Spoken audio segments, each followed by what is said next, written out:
চট্টগ্রামের খাইসা খাইলে বুঝবা, না খাইলে পস্তাইবা। আজকে চট্টগ্রামের বিখ্যাত খাইসা রেসিপি আপনাদের সাথে শেয়ার করব। যে কি মজা, যে কি স্বাদ, তার মুখে মনে হচ্ছে আমার লাগিয়ে পড়ে রয়েছে। তা প্রথমে আছে বিচিগুলোরে ছাড়াই নিছি খোসা, আর এই খোসা ছাড়ানোর একটা টেকনিক আছে। গরম পানিতেই কিছু সময় বিচিগুলোরে আছে ভিজে ধুয়ে দিবা, তারপরে দেখবা এক কোনাতে একটুখানি ফাটায় টান দিলে এক সুন্দর মতো করে খোসাগুলো ছাড়াই চলে আসতেছে। তারপরে সাথে বড় সাইজের একটা বেগুন নিয়ে নিছি, আর লাগতেছে শুটকি।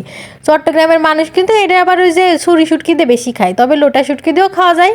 তারপরে লোটা শুটকিগুলো ধুয়ে পরিষ্কার করে নিছি। তারপরে এখানে একটা মশলা বানিয়ে নিচ্ছি। ব্লেন্ডারের মধ্যে প্রথমে আদা দিলাম কয় টুকরো, আদার সাথে দিছি রসুন, পেঁয়াজ, শুকনো ঝাল আর জিরে, সব কিছু একসাথে পরিমাণ মতো নিচ্ছি। আর আমার বিচির পরিমাণ ছিল হাফ কেজি, হাফ কেজিরে বাসার পরে অতটুকু পরিমাণ হয়েছে।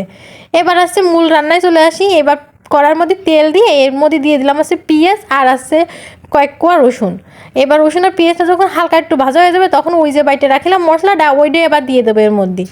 দিয়ে ভালো করে কিছুক্ষণের জন্য মশলাটা কষাই নেবো। দিয়ে দেবো এর মধ্যে হলদের গুঁড়ো, আর দেবো লবণের গুঁড়ো, টুকু লবণের গুঁড়ো না লবণ দেবো। যাই হোক, ভালো করে মশলাটা কষাই টষাই নেওয়ার পরে এবার দিয়ে দেবো ওই ধুয়ে রাখা লোটটা শুটকিগুলো। আমি এখানে গরম পানি দিয়ে খুব ভালো করে শুটকি দিয়ে পরিষ্কার করতে হয়, এভাবে পরিষ্কার করে নিয়েছি। কিছুক্ষণ কষাই নেওয়ার পরে এর মধ্যে দিয়ে দিছি বড় বড় সাইজে দুটো টমেটো কুচি। চালি কিন্তু মশলার সাথে কষাই না দিয়ে পরে ঝোলের পরেও দেওয়া যায়, তবে মশলার সাথে কষাই দিলে আমার কাছে খাতে বেশি মজা লাগে। তারপরে ভালো করে কিছুক্ষণ ঢাকনা দিয়ে ঢাইকে টমেটোটা নরম হওয়া পর্যন্ত সুন্দর করে কষাই নিচ্ছি। যখন টমেটোটা একদম গলা গলা হয়ে যাবে, তখন এর মধ্যে দিয়ে দেবো ওই বাইসে ধোয়া বিচিগুলো দিয়েও খুব সুন্দর করে কিছুক্ষণ মশলার সাথে ভালো করে কষাই নেব। আর এই কষানোর কাজটা কিন্তু সুন্দর করে সময় ধরে নিয়ে করতে হবে। তারপরে কষানো হয়ে গেলে এরপরে দিয়ে দেবো সিমের বিচিটা সিদ্ধ করার জন্য অল্প একটু পরিমাণে পানি। সিদ্ধ না করলে কি ভালো লাগে নাকি খাতি কও দিয়ে। এবার ঢাকনা দিয়ে ঢাকে সিমের বিচিগুলো সিদ্ধ করে নিছি। আর কি সুন্দর করে সিদ্ধ হয়ে গেছে দেখিছো, কি ফাইন কালার হয়েছে। এইবার আসছে দিয়ে দিলাম ওই যে কেটে ধুলাম যে বেগুনগুলো, সেই বেগুনের সাথেও সুন্দর করে আরও খানিকক্ষণ কষাই নেব। আর সিমের বিচিটা একেবারে গলে গেছে। আর আমার কষানোর কাজও কিন্তু শেষ। এইবারের মধ্যে দিয়ে দিলাম ঝোলের জন্য খাবলা খানিকটা পানি দিয়ে এবার মৃদু আছে কিছুক্ষণের জন্য আবারও রান্না করে নেব। বেগুনটা মানে সিদ্ধ হবে তো, এই জন্যে যাক বেগুনটা আগে দিছি এই কারণে, কারণ বেগুন সেদ্ধ হতে কিন্তু সময় লাগে না।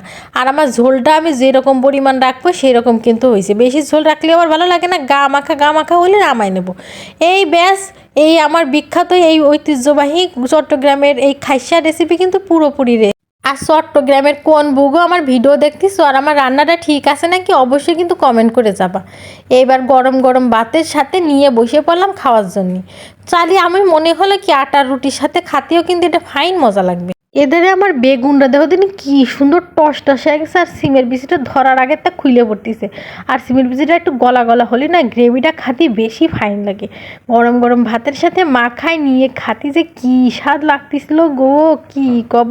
শুটকি মাছটাও যে এত সুন্দর সিদ্ধ হয়েছে, সব কিছু মিলাই এত মজার। এই জন্যে আমার কাছে বিশেষ করে এই বিভিন্ন এলাকার খাবার ট্রাই করতে এই জন্যই ভালো লাগে, যে এত মজা এত স্বাদ লাগে। তোমরা কিন্তু অবশ্যই একবার হলেও ট্রাই করে দেখবা এই বিখ্যাত চট্টগ্রামের খাইসা রেসিপি। তো দেখা হবে না নতুন ভিডিওর সাথে। ধন্যবাদ।